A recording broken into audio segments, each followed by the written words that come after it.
Olá, assombrados! Eu sou o Arquivista e hoje vou trazer mais um relato perturbador para vocês aqui no canal. Antes de começar, preciso avisar que esse relato... esse me deixou particularmente inquieto. Recebi ele há algumas semanas e desde então tenho pensado muito sobre o que vocês vão ouvir hoje. Ah, e claro, não esquece de deixar o seu like no vídeo, isso ajuda muito. Se ainda não for inscrito, aproveita agora e se inscreve para não perder os próximos relatos. Bom, agora sim, vamos para o relato de hoje.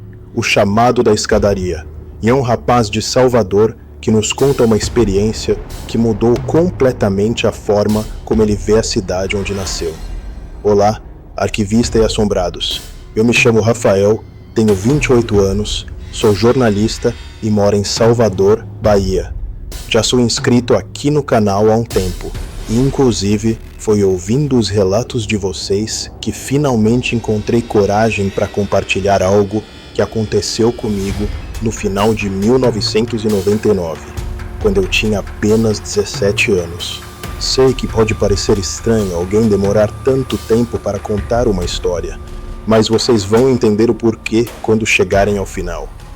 Algumas experiências são tão perturbadoras que a gente prefere enterrá-las no fundo da mente, fingir que nunca aconteceram. Mas a verdade é que elas nunca nos abandonam completamente. Ficam ali, latejando como uma ferida mal cicatrizada, esperando o momento certo para voltar à superfície. Salvador sempre foi uma cidade de mistérios. Quem nasce aqui cresce ouvindo histórias de assombrações, lendas urbanas, relatos de coisas inexplicáveis que acontecem nos becos escuros do Pelourinho ou nas ladeiras íngremes que cortam a cidade. Minha avó costumava dizer que Salvador era construída sobre camadas de histórias, algumas tão antigas que nem os mais velhos lembravam de onde vinham. Essa cidade tem memória própria, menino, ela dizia, balançando a cabeça com aquela expressão séria que só os baianos mais antigos sabem fazer. E às vezes essa memória vaza para o mundo dos vivos. Na época, eu achava que eram apenas superstições de uma senhora que havia vivido tempo demais e visto coisas demais. Hoje, depois do que aconteceu naquela escadaria, eu entendo que minha avó sabia exatamente do que estava falando. Era dezembro de 1999. O mundo inteiro estava em pânico com o bug do milênio. As pessoas estocavam comida e água como se o apocalipse fosse chegar junto com o ano 2000. Em Salvador, essa ansiedade coletiva se misturava com o calor sufocante do verão e criava uma atmosfera estranha, quase elétrica. Eu havia terminado o segundo ano do ensino médio e estava aproveitando as férias para trabalhar como office boy em um pequeno jornal local, o Diário da Bahia. Não era grande coisa, mas para um garoto de 17 anos que sonhava em ser jornalista, era como ter ganhado na loteria. O jornal ficava no centro histórico, numa dessas construções coloniais que Salvador tem aos montes. O prédio era antigo, com paredes grossas de pedra e corredores que pareciam labirintos. Durante o dia, com o movimento das pessoas e o barulho da redação, o lugar tinha vida, mas quando o sol se punha e os últimos funcionários iam embora, aquelas paredes antigas pareciam sussurrar segredos que ninguém deveria ouvir. Meu trabalho era simples: entregar documentos, buscar café, organizar arquivos. Nada muito complicado. Mas havia uma tarefa específica que eu odiava: levar material para o arquivo morto, que ficava no subsolo do prédio. Era um lugar úmido, mal iluminado, cheio de estantes empoeiradas repletas de jornais antigos e documentos amarelados pelo tempo. O cheiro de papel velho e mofo era tão forte que chegava a dar náusea. Para chegar ao arquivo morto, eu precisava descer uma escadaria estreita e íngreme que ficava nos fundos do prédio.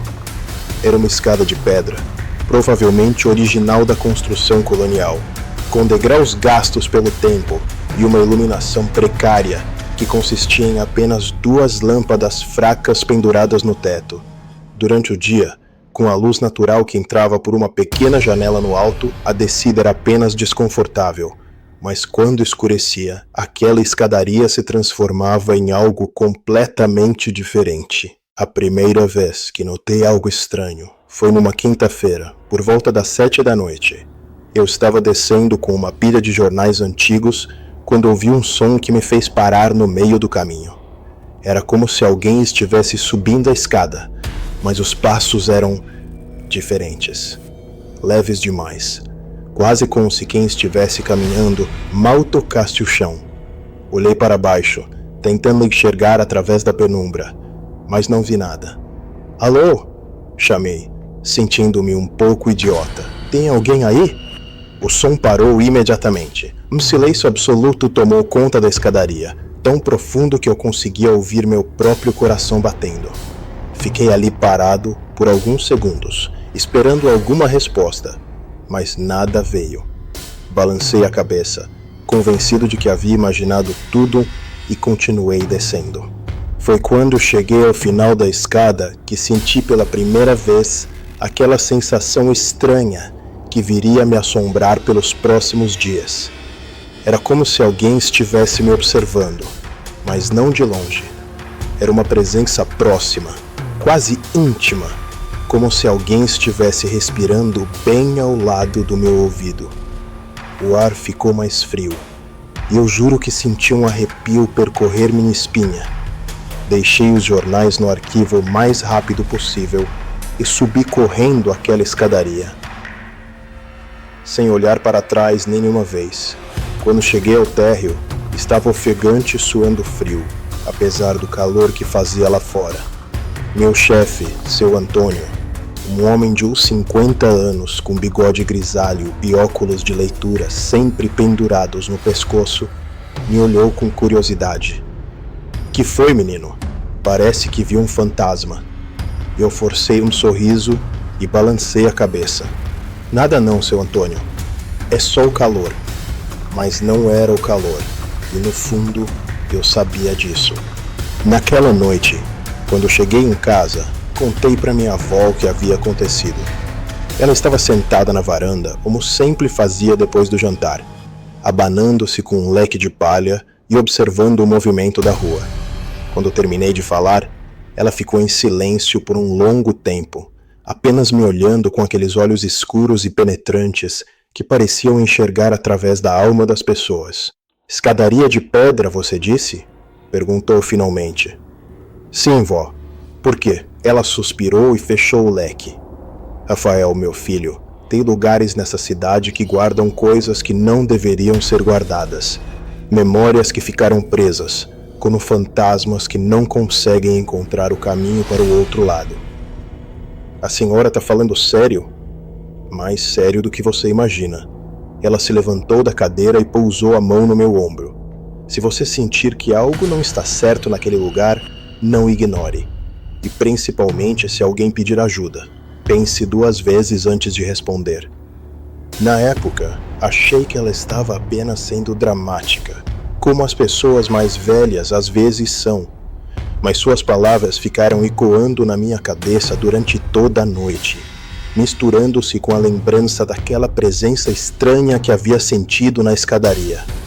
Se eu soubesse o que estava por vir, talvez tivesse pedido demissão no dia seguinte. Os dias seguintes passaram sem maiores incidentes.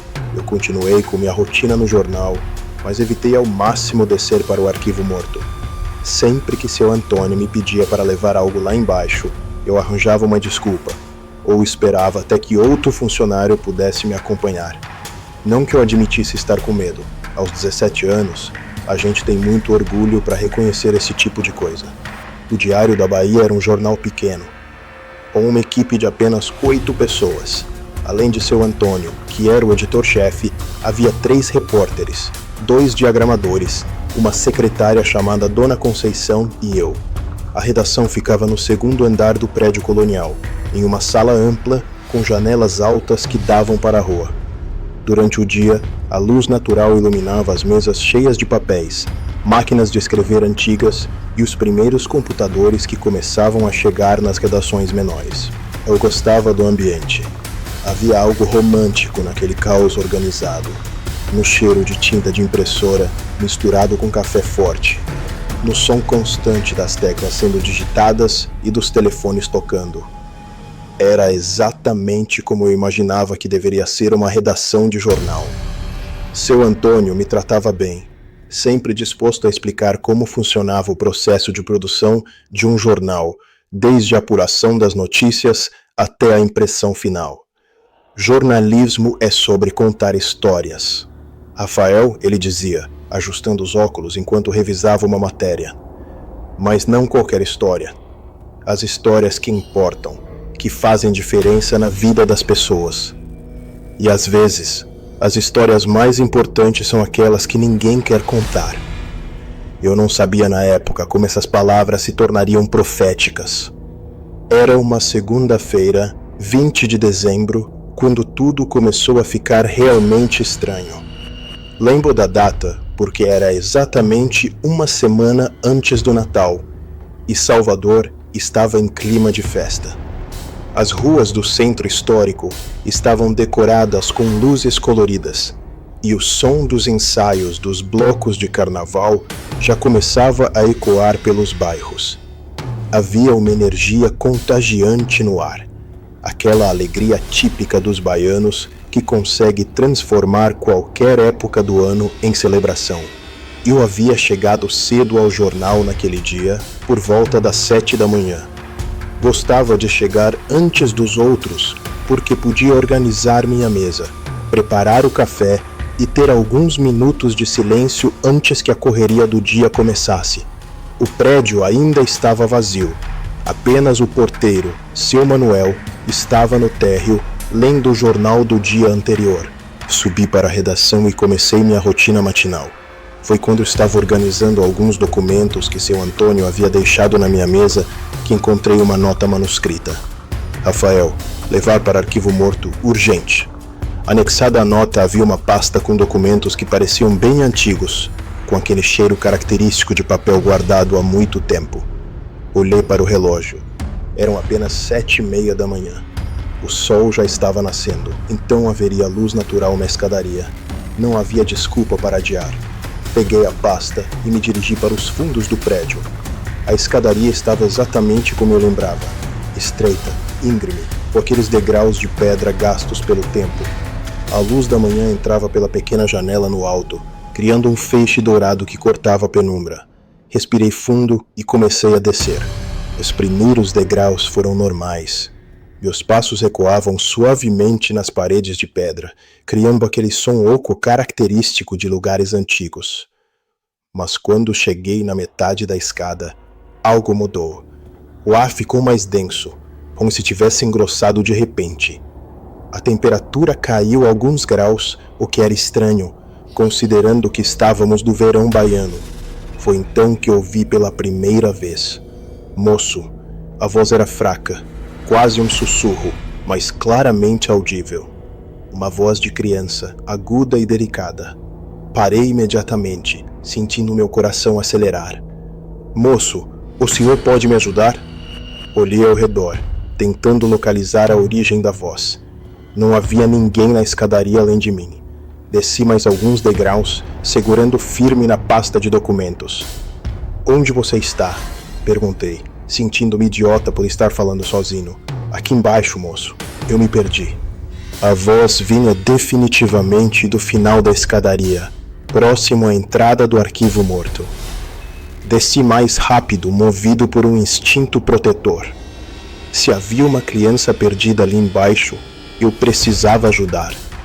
Quando cheguei ao final da escada, não havia ninguém.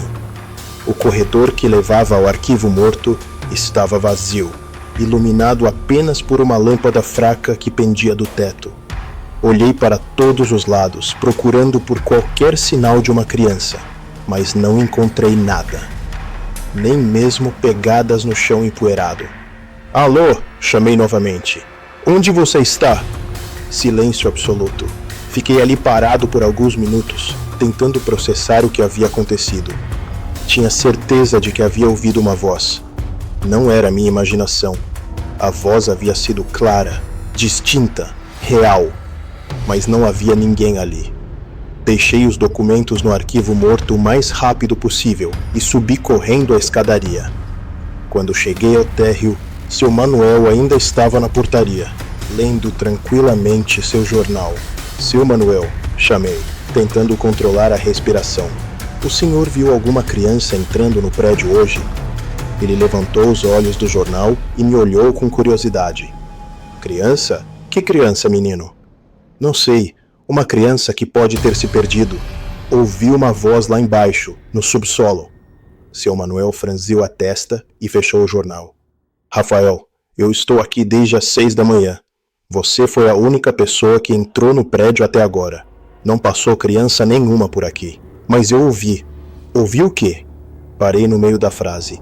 Como explicar que havia ouvido a voz de uma criança pedindo ajuda em um lugar onde não havia criança alguma? Seu Manuel já estava me olhando como se eu tivesse perdido o juízo. Nada, seu Manuel. Deve ter sido minha imaginação. Ele balançou a cabeça e voltou para o jornal. Esse calor está fazendo todo mundo delirar. Vai beber uma água, menino. Subi para a redação com a cabeça fervilhando de perguntas. Durante toda a manhã, tentei me concentrar no trabalho, mas meus pensamentos voltavam constantemente para aquela voz. Havia algo na forma como a criança havia falado, uma tristeza profunda que me tocou de uma maneira estranha. Eu me perdi. Ela havia dito. Não estou perdida, mas me perdi. Como se fosse um estado permanente, uma condição da qual não havia escape. Por volta do meio-dia, quando a redação estava cheia e barulhenta, resolvi perguntar para a Dona Conceição sobre a história do prédio. Ela trabalhava ali há mais de 15 anos e conhecia todos os cantos daquele lugar. Dona Conceição, comecei, tentando soar casual. A senhora sabe alguma coisa sobre a história deste prédio? Ela levantou os olhos da máquina de escrever e me olhou por cima dos óculos de leitura. Por que a pergunta, Rafael? Curiosidade. É um prédio antigo. Deve ter muitas histórias. Ela suspirou e se recostou na cadeira. Tem sim, meu filho. Muitas histórias.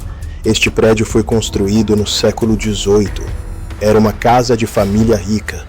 Depois virou pensão, depois escritório, até chegar a ser jornal. E aconteceu alguma coisa aqui, alguma tragédia?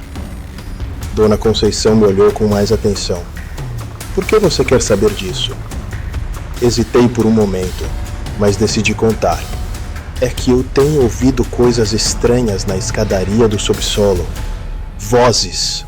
Ela ficou em silêncio por um longo tempo, apenas me observando. Finalmente, suspirou e baixou a voz. Rafael, tem coisas neste prédio que é melhor não mexer. Coisas que aconteceram há muito tempo e que deveriam ficar no passado. Que tipo de coisas? O tipo de coisa que uma criança de 17 anos não deveria saber. Ela voltou para a máquina de escrever, indicando que a conversa havia terminado, mas eu não conseguia deixar para lá. Durante o resto do dia, fiquei pensando nas palavras de Dona Conceição, na voz que havia ouvido, na sensação estranha que aquela escadaria me causava. Havia algo ali, algo que todos sabiam, mas ninguém queria falar. Quando o expediente terminou e os últimos funcionários foram embora, eu ainda estava na redação, fingindo organizar alguns papéis. Na verdade, estava esperando para descer novamente aquela escadaria e descobrir de uma vez por todas o que estava acontecendo. O sol estava se pondo e as sombras começavam a se alongar pelos corredores do prédio antigo. Era a hora perfeita para encontrar respostas, ou para descobrir que algumas perguntas é melhor nunca fazer. Esperei até que o prédio ficasse completamente vazio. Seu Manuel havia saído às 6, como sempre fazia, deixando apenas a chave reserva comigo, uma responsabilidade que seu Antônio me havia dado há algumas semanas. O silêncio que tomou conta do lugar era quase palpável, quebrado apenas pelo som distante do trânsito na rua e pelo ocasional estalar da madeira antiga se acomodando com a mudança de temperatura. Eram quase 8 da noite quando finalmente me dirigi para a escadaria. O centro histórico de Salvador, à noite, tinha uma atmosfera completamente diferente do dia. As ruas estreitas e os casarões coloniais criavam sombras profundas que pareciam esconder segredos centenários. Dentro do prédio, essa sensação se intensificava. Os corredores que durante o dia eram apenas antigos, à noite se transformavam em algo quase sinistro. Orei na entrada da escadaria e acendi a luz. As 2 lâmpadas fracas se acenderam com um zumbido elétrico, criando mais sombras do que propriamente iluminando o caminho. A escada descia em uma curva suave, desaparecendo na escuridão do subsolo. Respirei fundo e comecei a descer. Os primeiros degraus foram como sempre, o eco dos meus passos nas paredes de pedra, o ar ficando mais úmido e frio conforme eu descia. Mas desta vez, eu estava prestando atenção em cada detalhe, cada som, cada mudança na atmosfera. Queria entender o que estava acontecendo ali. Foi no 10º degrau que ouvi novamente. Moço, a voz era a mesma da manhã, mas agora parecia mais próxima, mais clara. Uma voz de criança, definitivamente feminina, carregada de uma tristeza que me fez parar imediatamente. Moço, o senhor pode me ver? Desta vez, não hesitei. Sim, eu posso te ouvir. Onde você está? Aqui embaixo. Eu estou esperando. Esperando o quê? Esperando alguém que possa me ajudar. Continuei descendo, mais devagar agora, tentando localizar exatamente de onde vinha a voz. Parecia vir de todos os lugares ao mesmo tempo, como se as próprias paredes estivessem falando. Como você se chama? Perguntei. Maria Clara. O nome ecoou na escadaria com uma ressonância estranha, como se tivesse sido pronunciado várias vezes ao mesmo tempo. Cheguei ao final da escada e olhei ao redor. O corredor estava vazio, como sempre, mas desta vez havia algo diferente. Uma sensação de presença tão forte que eu quase podia tocar. Maria Clara, onde você está exatamente? Estou aqui, moço, bem na sua frente. Olhei diretamente à minha frente. Não havia nada além do corredor vazio e a porta do arquivo morto. Mas a sensação de que alguém estava ali era avassaladora. Eu não consigo te ver, disse, sentindo um arrepio percorrer minha espinha. É porque eu estou perdida há muito tempo. Às vezes as pessoas não conseguem me ver direito. Perdida como? Eu desci esta escada um dia e nunca mais consegui subir. Fico aqui embaixo, esperando alguém que possa me ajudar a encontrar o caminho de volta. A temperatura do ar caiu drasticamente. Minha respiração começou a formar pequenas nuvens de vapor. Algo impossível no calor de dezembro em Salvador. As lâmpadas do teto começaram a piscar, criando um jogo de luz e sombra que tornava tudo ainda mais perturbador. Quando isso aconteceu, Maria Clara? Faz muito tempo, moço. Muito tempo mesmo. Eu era pequena quando desci aqui pela primeira vez. Agora eu não sei mais quanto tempo passou. Por que você desceu? Houve uma pausa longa antes da resposta. Quando ela veio, a voz soou ainda mais triste. Eu estava brincando de esconde-esconde com meu irmão. Pensei que seria um bom lugar para me esconder, mas quando tentei subir de volta, não consegui. Era como se a escada tivesse ficado mais alta, mais íngreme. Eu tentava e tentava, mas sempre voltava para o mesmo lugar. E seu irmão? Ele não veio te procurar? Ele procurou sim. Ouvi ele me chamando lá de cima, mas quando eu gritava de volta, ele não me ouvia. Era como se eu estivesse gritando dentro de um poço muito fundo. As lâmpadas piscaram mais intensamente, e por um momento, juro que vi uma sombra pequena se movendo no final do corredor. Uma sombra do tamanho de uma criança. Maria Clara, você pode me mostrar onde está? Eu estou bem aqui, moço. Estenda a mão. Hesitei. Havia algo na situação toda que me deixava profundamente desconfortável, mas ao mesmo tempo sentia uma compaixão genuína por aquela criança perdida. Lentamente, estendi a mão direita na direção de onde parecia vir a voz. O que aconteceu a seguir me marcou para sempre. Senti algo tocar minha mão. Não exatamente um toque físico, mas uma sensação de contato que era ao mesmo tempo real e impossível. Era como se dedos pequenos e frios estivessem tentando segurar os meus, mas sem conseguir estabelecer um contato sólido. A sensação era de estar tocando água gelada, ou ar tão frio que quase se tornava tangível. Consegue sentir, moço? Sim, sussurrei, completamente fascinado e aterrorizado ao mesmo tempo. Eu consigo sentir. Ninguém nunca conseguiu me sentir antes. O senhor é especial. A sensação de toque se intensificou, e por um momento, quase consegui visualizar uma forma pequena à minha frente.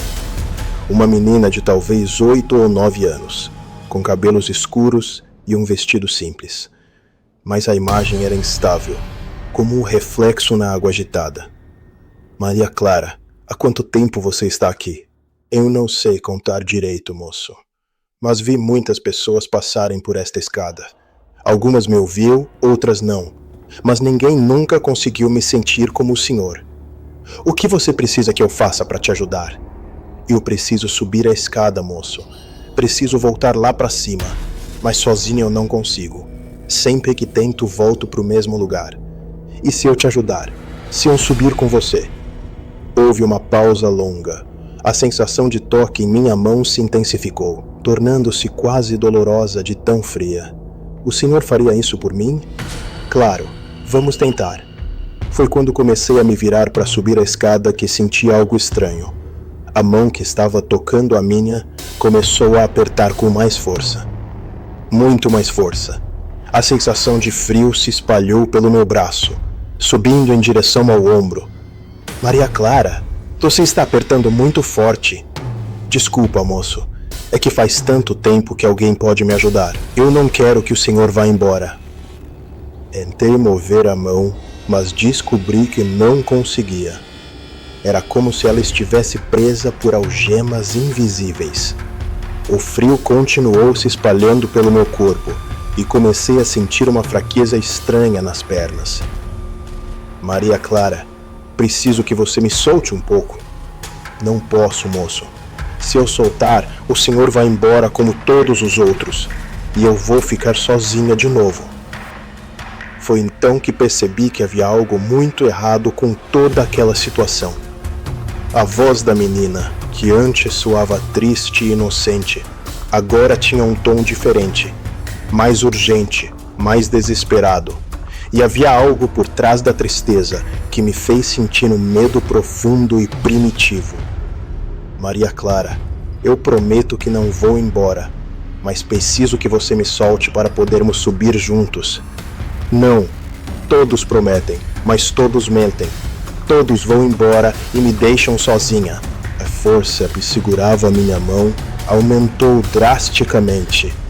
Senti como se garras invisíveis estivessem se cravando na minha pele. O frio agora havia tomado conta de todo o meu braço direito e estava se espalhando para o resto do corpo.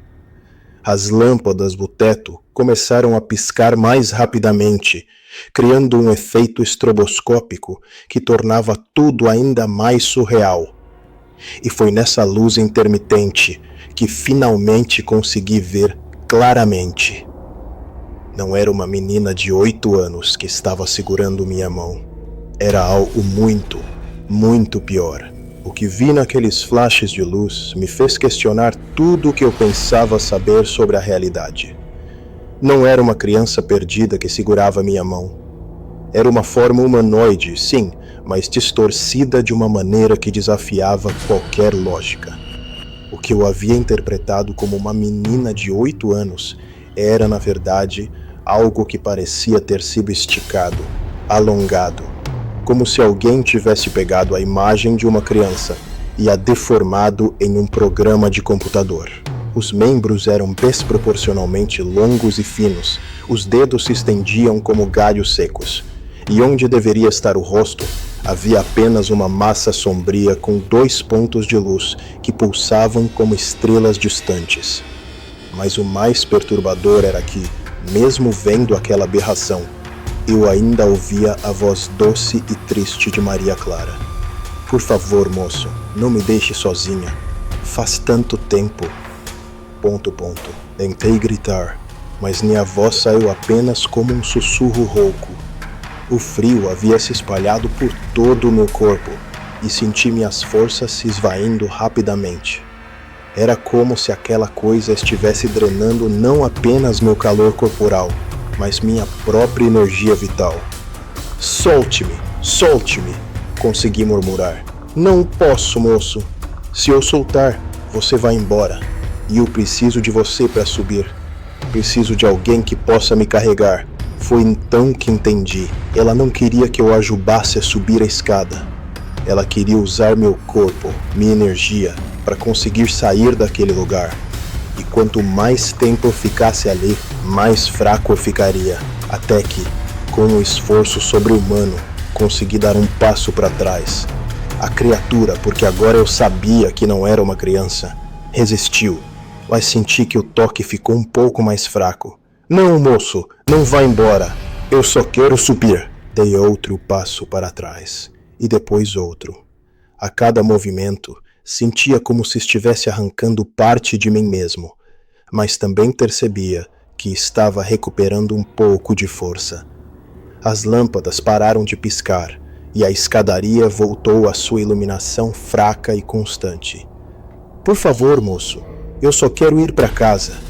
A voz agora soava distorcida, como se estivesse vindo de muito longe ou através de água. Consegui me virar e comecei a subir a escada, um degrau de cada vez. Minha mão direita ainda estava dormente e gelada, mas pelo menos conseguia movê-la novamente. Você não pode me deixar aqui! A voz explodiu atrás de mim, não mais doce ou triste, mas cheia de uma raiva ancestral que fez as paredes da escadaria tremerem. Senti algo me puxando para trás, como se mãos invisíveis estivessem tentando me arrastar de volta para o subsolo. Corri. Subi aquela escadaria mais rápido do que jamais havia subido qualquer coisa na minha vida. Atrás de mim, ouvia um som que não consigo descrever adequadamente. Era como se alguém estivesse arrastando correntes pesadas pelos degraus de pedra, misturado com um lamento que parecia vir de várias vozes ao mesmo tempo. Quando finalmente cheguei ao térreo, bati a porta da escadaria com tanta força que o som ecoou por todo o prédio. Encostei as costas na porta e deslizei até o chão, ofegante e tremendo. Minha mão direita ainda estava gelada e dormente, e quando olhei para ela, vi marcas escuras ao redor do pulso, como se alguém tivesse me segurado com muita força. Fiquei ali sentado por não sei quanto tempo, tentando processar o que havia acontecido. Parte de mim queria acreditar que havia sido uma alucinação, um episódio psicótico causado pelo estresse ou pelo calor, mas as marcas no meu pulso eram reais, e a sensação de frio que ainda percorria meu braço era inegável.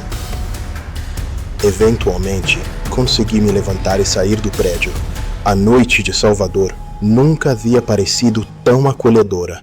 As ruas iluminadas, o som distante da música vinda dos bares, o cheiro de acarajé e outras comidas típicas. Tudo isso me trouxe de volta à realidade, ou pelo menos, a versão da realidade que eu conhecia. Quando cheguei em casa, minha avó estava me esperando na varanda, como se soubesse que algo havia acontecido. Que foi, menino? Você está branco como um pano. Contei tudo para ela. Cada detalhe, cada sensação, cada palavra que havia ouvido. Ela me ouviu em silêncio, apenas balançando a cabeça de vez em quando, como se nada do que eu estava dizendo a surpreendesse. Quando terminei, ela suspirou profundamente e me olhou com uma expressão que misturava preocupação e algo que parecia ser conhecimento. Rafael, meu filho, você mexeu com algo que não deveria ter mexido. Vó, o que era aquela coisa? Não era uma coisa, Rafael.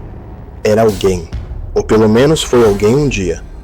Ela se levantou e foi até o quarto, voltando alguns minutos depois com uma caixa de sapatos velha. Dentro da caixa havia recortes de jornais amarelados, fotografias antigas e alguns documentos manuscritos. Sua bisavó me contou essa história quando eu era mais nova que você, ela disse mexendo nos papéis. E a mãe dela havia contado para ela. É uma história que passa de geração em geração na nossa família, porque nós sempre moramos nesta região. Ela encontrou o que procurava. Um recorte de jornal tão antigo que o papel estava quase se desfazendo. A data no topo da página dizia 15 de março de 1889. Leia, ela disse, me entregando o recorte. Com cuidado, li a manchete. Menina desaparece misteriosamente em casa do centro. A matéria era curta, escrita no português formal da época, mas a história era clara. Uma menina de 8 anos, chamada Maria Clara, havia desaparecido na casa onde hoje funcionava o jornal. Ela estava brincando de esconde-esconde com o irmão quando simplesmente sumiu. A família procurou por dias. A polícia foi chamada, mas nunca encontraram nem sinal da criança. Mas isso foi há mais de 100 anos, vó. Foi. E desde então, de tempos em tempos, alguém relata ter ouvido uma criança pedindo ajuda naquela escadaria. Sua bisavó me contou que o irmão da menina passou o resto da vida procurando por ela, convencido de que ela estava presa em algum lugar da casa. E você acredita que é realmente ela? Minha avó pegou o recorte de volta e o guardou cuidadosamente na caixa. Rafael, tem coisas nesse mundo que a gente não consegue explicar. Lugares onde o tempo funciona diferente, onde as pessoas ficam presas entre um mundo e outro. Essa menina, ela não consegue seguir em frente, porque ainda está procurando uma forma de voltar para casa. Mas por que ela tentou me puxar? Porque depois de tanto tempo sozinha, ela não é mais exatamente a mesma criança que era. A solidão, o desespero, eles mudam as pessoas. Até mesmo as que já morreram. Passei a noite inteira acordado, pensando nas palavras da minha avó e na experiência que havia vivido. Minha mão direita demorou 3 dias para voltar ao normal, e as marcas escuras ao redor do pulso levaram mais de uma semana para desaparecer completamente. Na manhã seguinte, quando cheguei ao jornal, encontrei seu Antônio me esperando com uma expressão preocupada. Rafael, preciso falar com você. Ele me levou para sua sala e fechou a porta. Dona Conceição me contou que você andou fazendo perguntas sobre a história do prédio. E seu Manuel disse que você estava agindo estranho ontem. Seu Antônio, Deixa eu terminar. Ele se sentou atrás da mesa e me olhou seriamente. Este prédio tem uma história complicada, Rafael. Coisas aconteceram aqui que não deveriam ter acontecido. E de vez em quando, essas coisas voltam à tona. O senhor sabe sobre a menina? Ele suspirou. Sei. E sei também que você teve algum tipo de encontro com ela ontem à noite. Como o senhor sabe? Porque eu também já tive. Há 15 anos, quando comecei a trabalhar aqui. E não fui o único. Seu Antônio abriu uma gaveta da mesa e tirou uma pasta. Dentro havia vários relatos manuscritos, todos descrevendo encontros similares ao meu na escadaria do subsolo.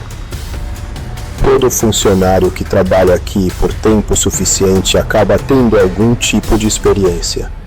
A maioria consegue ignorar, fingir que não aconteceu, mas alguns ficam obcecados. O que acontece com esses? Eles não conseguem mais trabalhar aqui. Ficam com medo, ou pior, ficam fascinados. Começam a descer para o subsolo toda noite, tentando ajudar a menina. E aí eles desaparecem. As palavras de seu Antônio ecoaram na minha cabeça durante todo o dia. Desaparecem. A forma como ele havia dito aquilo, com uma certeza sombria, me fez perceber que eu havia escapado por muito pouco de algo terrível. Mas ao mesmo tempo, não conseguia parar de pensar em Maria Clara. A tristeza na voz dela, o desespero, a solidão de mais de um século. Havia algo profundamente humano naquilo tudo, mesmo sabendo que ela não era mais exatamente humana. Durante os dias seguintes, tentei manter uma rotina normal. Evitei completamente o subsolo, sempre arranjando desculpas quando precisava levar algo para o arquivo morto. Mas era como se uma parte de mim tivesse ficado lá embaixo, naquela escadaria fria e úmida. Eu me pegava pensando nela constantemente, imaginando como devia ser ficar presa no mesmo lugar por mais de 100 anos, vendo pessoas passarem sem conseguir realmente se comunicar com elas. Foi na véspera do Natal que tudo mudou definitivamente. Eu estava trabalhando até mais tarde, ajudando a fechar a última edição do ano. A redação estava quase vazia. Apenas eu, seu Antônio e um dos diagramadores. Era por volta das 10 da noite, quando seu Antônio me pediu para buscar alguns arquivos antigos que estavam guardados no subsolo. Preciso desses documentos para uma matéria especial de fim de ano, ele disse, me entregando uma lista. São arquivos históricos sobre Salvador no século XIX. Olhei para a lista e depois para ele. Seu Antônio, o senhor não pode pedir para outra pessoa? Rafael, você é o único que sabe onde estão esses arquivos específicos, e preciso deles ainda hoje. Havia algo na expressão dele que me deixou desconfortável, uma urgência que não parecia natural, como se ele estivesse sendo forçado a me pedir aquilo. Não posso esperar até amanhã? Não. A resposta veio rápida demais, automática demais. Precisa ser agora. Foi então que percebi algo estranho. Seu Antônio estava suando, apesar do ar-condicionado estar ligado. Suas mãos tremiam ligeiramente, e ele evitava olhar diretamente nos meus olhos. Seu Antônio, o senhor tá bem? Tô sim. Só vá buscar os arquivos, Rafael, por favor. Havia algo na forma como ele disse por favor, que me fez entender que ele não estava realmente no controle da situação. Era como se alguém estivesse forçando-o a me mandar para o subsolo. Peguei a lista e me dirigi para a escadaria, mas desta vez estava preparado. Havia passado os últimos dias pesquisando sobre fenômenos paranormais, lendo tudo o que conseguia encontrar sobre espíritos presos e entidades que se alimentavam de energias e tal. Sabia que Maria Clara, ou o que quer que ela tivesse se tornado, estava ficando mais forte, mais desesperada. Quando cheguei à entrada da escadaria, parei e respirei fundo. Podia sentir uma presença do outro lado da porta, como se ela estivesse esperando por mim. Abri a porta e acendi as luzes. As lâmpadas piscaram algumas vezes antes de se estabilizarem, criando aquela iluminação fraca e amarelada que eu já conhecia tão bem. Eu sabia que você voltaria. A voz veio imediatamente, antes mesmo de eu começar a descer. Mas desta vez era diferente, mais clara, mais presente, como se ela tivesse ganhado força desde o nosso último encontro. Olá, Maria Clara. Você lembra do meu nome. Isso é bom. Significa que você se importa comigo. Comecei a descer lentamente, prestando atenção em cada detalhe. A temperatura estava caindo rapidamente e podia ver minha respiração formando pequenas nuvens de vapor. Eu me importo, sim, mas não posso te ajudar da forma que você quer. Por que não?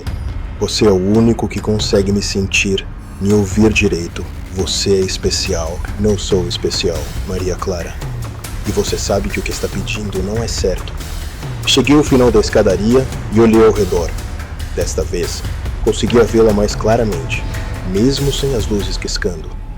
Era como se ela estivesse se tornando mais sólida, mais real. A forma distorcida que eu havia visto antes agora parecia mais próxima de uma criança real, embora ainda houvesse algo profundamente errado com sua aparência. Eu só quero ir para casa, ela disse, e pela primeira vez consegui ver seus lábios se movendo. Faz tanto tempo que eu não vejo minha família. Maria Clara, sua família morreu há muito tempo. Mais de 100 anos se passaram. Não, eles estão me esperando lá em cima. Meu irmão ainda está procurando por mim. Eu ouço ele me chamando às vezes. O que você ouve não é seu irmão. Ele morreu há décadas. Ela ficou em silêncio por um momento e vi algo que parecia ser lágrimas escorrendo pelo seu rosto translúcido. Então eu tô sozinha mesmo? Sim, Maria Clara. Você está sozinha há muito tempo. Mas você pode ficar comigo. Você pode descer aqui e ficar comigo para sempre. Aí eu não vou estar mais sozinha. Não posso fazer isso. Por que não? A voz dela começou a ficar mais aguda, mais desesperada. Por que ninguém quer ficar comigo? Por que todos vão embora? Porque você não está mais viva, Maria Clara. E eu ainda estou. Foi como se eu tivesse quebrado algum tipo de feitiço. A forma dela começou a se distorcer novamente, ficando mais alongada, mais sombria. A temperatura caiu ainda mais e senti aquela sensação familiar de ter minha energia sendo drenada. Se você não vai ficar comigo por bem, então vai ficar por mal. Desta vez, ela não tentou segurar minha mão. Desta vez senti como se garras invisíveis estivessem se cravando em todo o meu corpo, me puxando para baixo, para o chão frio do subsolo.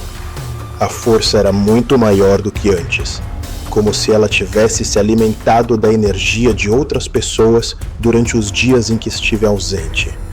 Caí de joelhos, sentindo minha força se esvaindo rapidamente.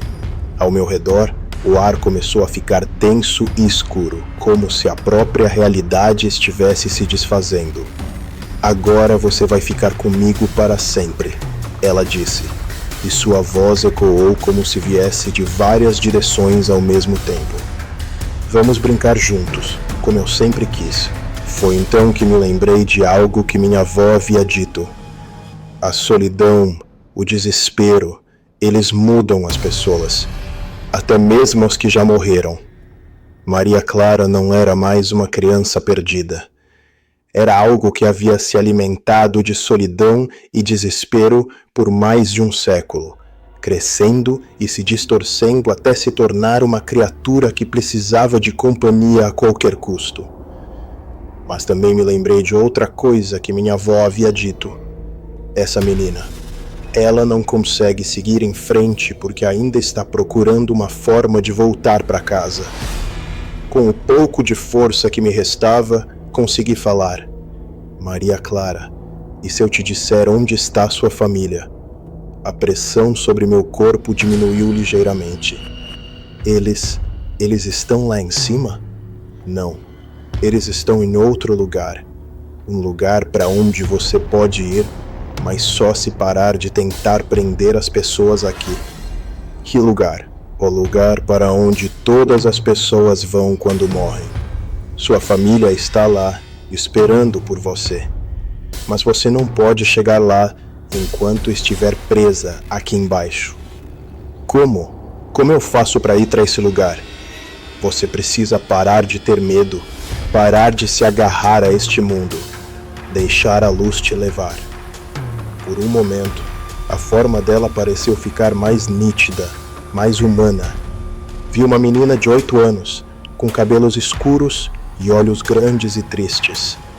Mas e se eles não estiverem lá? E se eu ficar sozinha de novo? Eles vão estar lá, Maria Clara.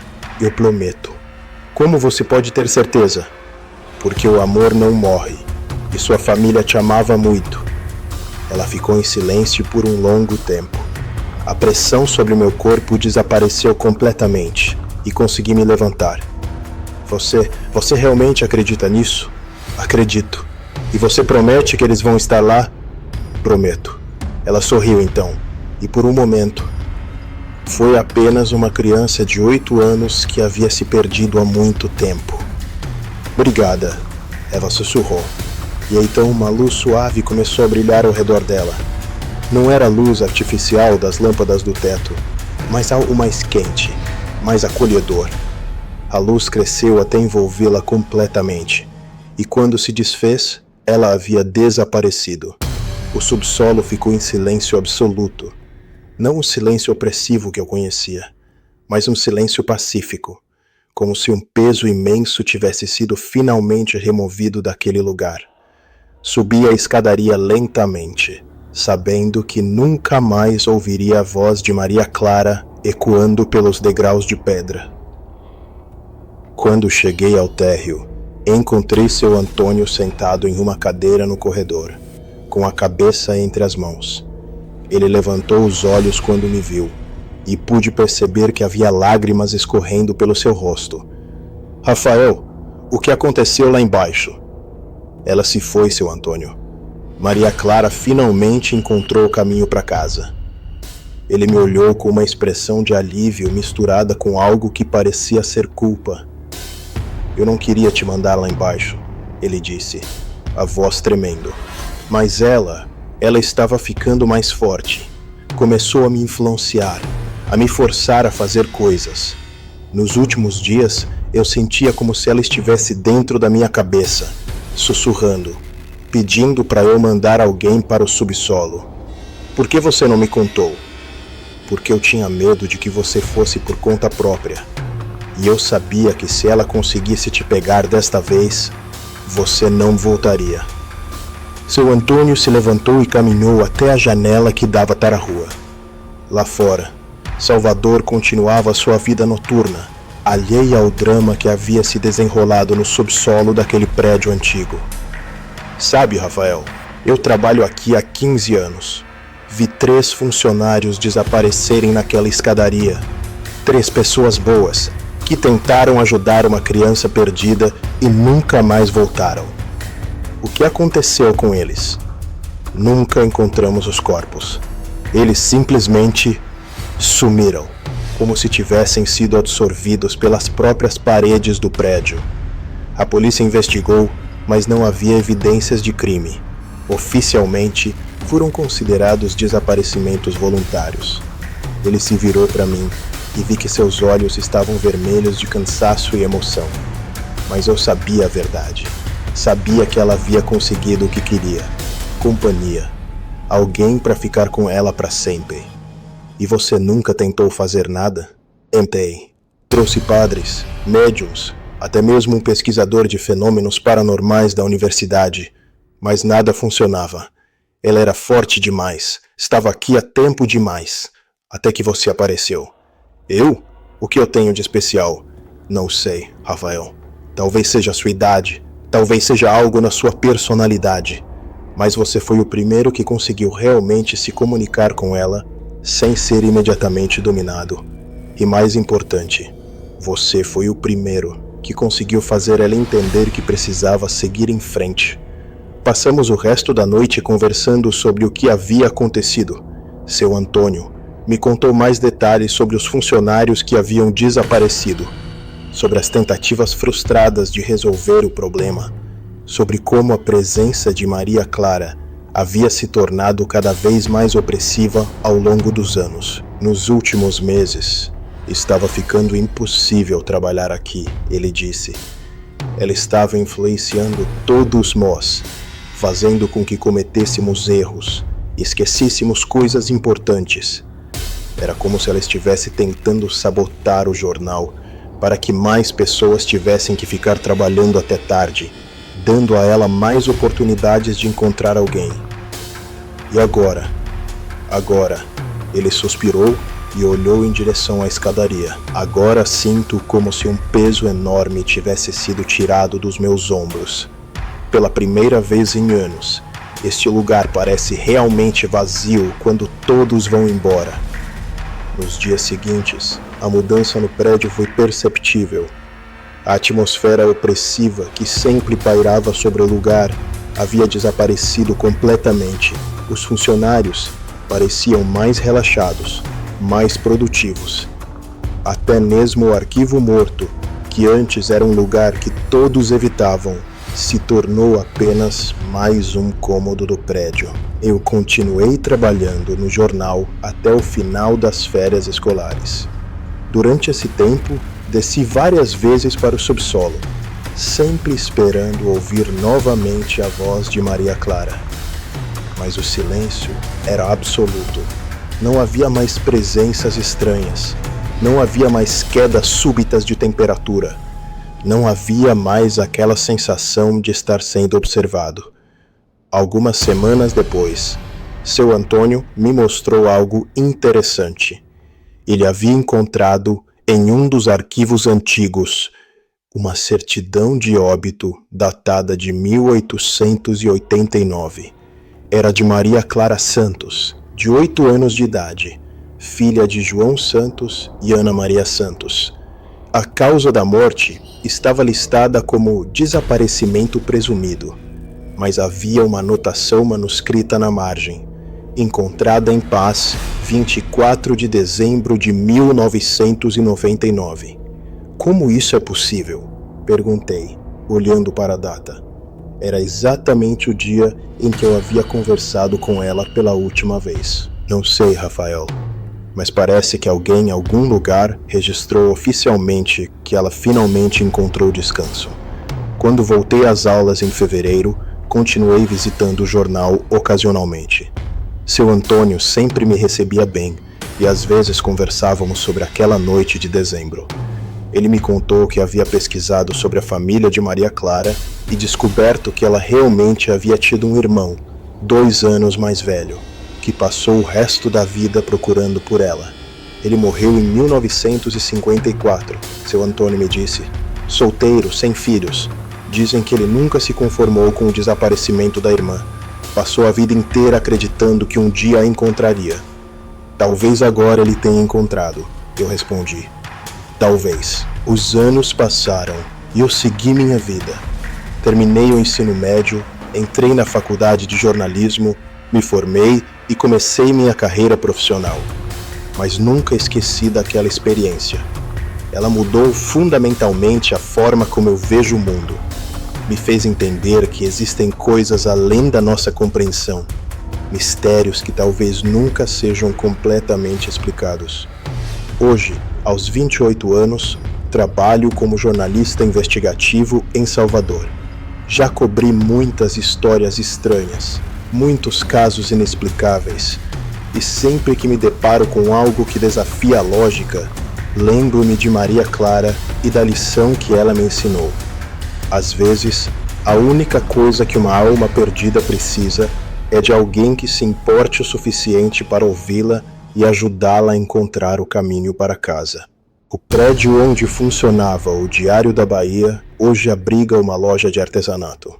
Seu Antônio se aposentou há alguns anos e o jornal fechou, vítima da era digital. Mas sempre que passo por lá, olho para aquelas janelas antigas e me lembro da menina que ficou presa por mais de um século, esperando alguém que pudesse ajudá-la a seguir em frente. Algumas pessoas me perguntam se eu realmente acredito que tudo aquilo aconteceu, se não foi apenas produto da minha imaginação adolescente. Minha resposta é sempre a mesma. As marcas no meu pulso eram reais. O frio que senti era real. E a sensação de paz que tomou conta daquele lugar depois que ela partiu também era real. Mas mais importante do que isso, aprendi que às vezes o que os mortos mais precisam não é de rituais complicados ou exorcismos dramáticos. Às vezes, eles só precisam de alguém que os ouça com compaixão e os ajude a entender que é hora de deixar este mundo para trás. Maria Clara me ensinou que o amor realmente não morre e que mesmo depois da morte, as pessoas que amamos continuam esperando por nós em algum lugar. Ela só precisava de alguém para lembrá-la disso.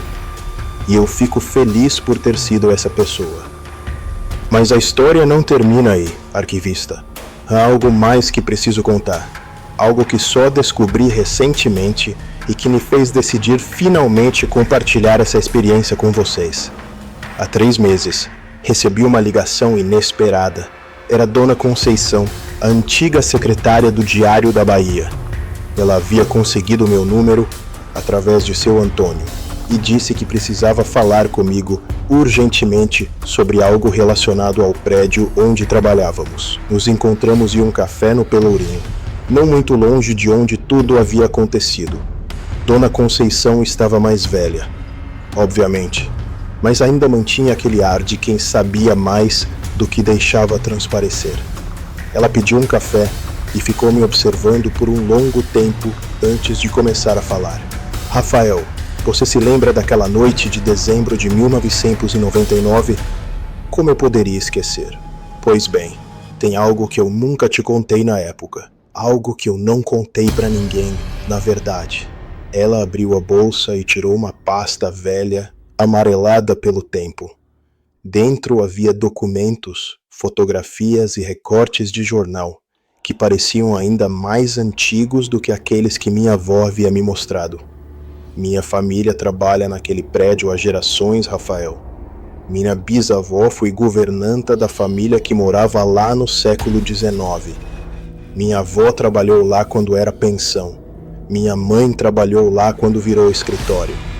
E eu trabalhei lá quando virou jornal. Ela me mostrou uma fotografia em sépia, tão antiga que estava quase desbotada.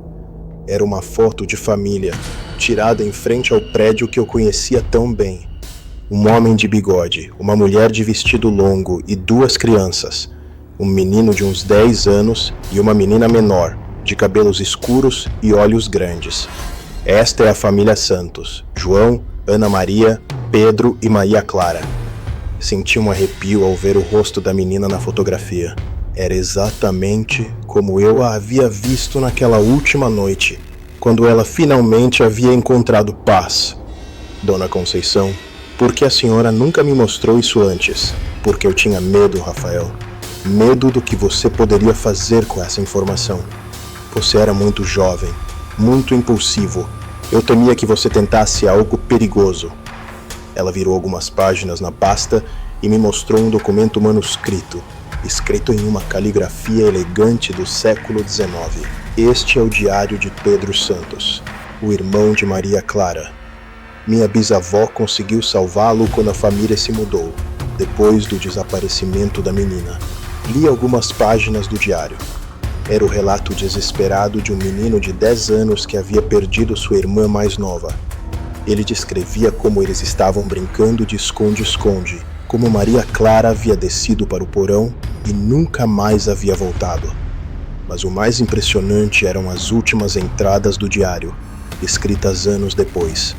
15 de março de 1895. Hoje faz 6 anos que Maria Clara desapareceu. Ainda ouço ela me chamando às vezes, principalmente à noite. Mamãe diz que é minha imaginação, mas eu sei que ela está em algum lugar da casa tentando voltar para nós. 22 de dezembro de 1899. Sonhei com Maria Clara novamente. Ela estava em um lugar escuro, sozinha, chorando. Ela me disse que estava esperando alguém que pudesse ajudá-la a encontrar o caminho de casa. Quando acordei, tinha certeza de que ela ainda está viva, em algum lugar. 3 de janeiro de 1900. O novo século chegou, mas Maria Clara ainda não voltou. Prometi a mim mesmo que nunca vou parar de procurar por ela. Não importa quanto tempo passe, eu vou encontrá-la. Havia dezenas de entradas similares espalhadas ao longo de décadas. Pedro Santos realmente havia passado a vida inteira procurando pela irmã, exatamente como Maria Clara havia me dito. Dona Conceição, isso é incrível. Mas por que a senhora está me mostrando agora? Ela suspirou e fechou a pasta. Porque há 3 meses, quando eles começaram a reformar o prédio para transformá-lo em loja, encontraram algo no subsolo. O quê? Ossos, Rafael. Ossos de criança, escondidos atrás de uma parede falsa no arquivo morto. Junto com os ossos, havia um pequeno boneco de pano e um sapato de criança do século XIX. Senti como se o mundo tivesse parado ao meu redor. Eles encontraram o corpo de Maria Clara? Sim, e tem mais. Junto com os ossos, havia um bilhete. Um bilhete que não estava lá quando construíram a parede, porque a tinta ainda estava fresca. Ela tirou uma fotocópia de dentro da pasta. Era a imagem de um papel pequeno, com uma caligrafia infantil que dizia simplesmente: "Obrigada por me ajudar a encontrar meu irmão, Maria Clara." Fiquei em silêncio por um longo tempo, tentando processar aquela informação. Maria Clara havia realmente existido, havia realmente morrido naquele prédio, e de alguma forma sua alma havia ficado presa lá por mais de um século. E quando eu a ajudei a seguir em frente, ela havia deixado uma mensagem de agradecimento. O que aconteceu com os ossos? Perguntei finalmente. Foram enterrados no cemitério do Campo Santo, ao lado do túmulo de Pedro Santos. A família não tinha mais descendentes vivos, então a prefeitura se encarregou do enterro. E o bilhete? Está com a polícia, como evidência. Mas eles não sabem o que fazer com ele. Oficialmente, é impossível que alguém tenha colocado aquele bilhete lá, porque a parede estava intacta há mais de 100 anos. Dona Conceição se levantou para ir embora, mas antes me entregou uma última coisa, uma cópia da certidão de óbito que havia sido emitida para Maria Clara em dezembro de 1999. Como isso foi possível? Perguntei. Eu sei, Rafael, mas parece que quando uma alma finalmente encontra paz, o universo encontra uma forma de registrar isso oficialmente. Depois que Dona Conceição foi embora, fiquei sentado naquele café por horas, olhando para os documentos e tentando entender completamente o que havia acontecido. Maria Clara havia realmente existido, havia realmente morrido naquele prédio, e sua alma havia ficado presa lá por mais de um século, esperando alguém que pudesse ajudá-la a encontrar o caminho para sua família. E eu havia sido essa pessoa. Nos dias seguintes, visitei o cemitério do Campo Santo. Encontrei o túmulo de Pedro Santos, e ao lado dele, uma lápide nova e simples que dizia: Maria Clara Santos, 1881-1889, finalmente em casa, 1999. Enchei flores nos 2 túmulos e fiquei ali por um tempo, pensando em como o amor entre irmãos havia transcendido a própria morte. Pedro havia passado a vida inteira procurando por Maria Clara, e ela havia passado mais de um século esperando por ele. Agora, finalmente, eles estavam juntos novamente. Quando saí do cemitério, senti uma sensação de completude que nunca havia experimentado antes. Não era apenas o fechamento de uma história pessoal, mas a compreensão de que eu havia participado de algo muito maior do que eu mesmo. Havia ajudado 2 almas a se reencontrarem depois de mais de um século de separação. Hoje, sempre que passo pelo prédio onde tudo aconteceu, olho para as janelas e sorrio. Não há mais presenças estranhas lá. Não há mais vozes ecoando pela escadaria. Há apenas paz. E às vezes, quando o vento sopra de uma certa forma pelas ruas do centro histórico de Salvador, juro que posso ouvir o som distante de crianças brincando, rindo, felizes por estarem finalmente juntas novamente. Maria Clara me ensinou que a morte não é o fim de tudo, que o amor verdadeiro transcende qualquer barreira, e que às vezes, tudo o que uma alma perdida precisa é de alguém que se importe o suficiente para ouvi-la e ajudá-la a encontrar o caminho para casa. Essa experiência mudou minha vida para sempre. Me fez entender que existem mistérios neste mundo que talvez nunca sejam completamente explicados, mas que isso não os torna menos reais ou menos importantes. E me fez perceber que todos nós, de alguma forma, somos responsáveis uns pelos outros, pelos vivos e pelos mortos, pelos que estão aqui e pelos que já partiram, pelos que encontraram seu caminho e pelos que ainda estão perdidos. Arquivista, essa história é sua agora.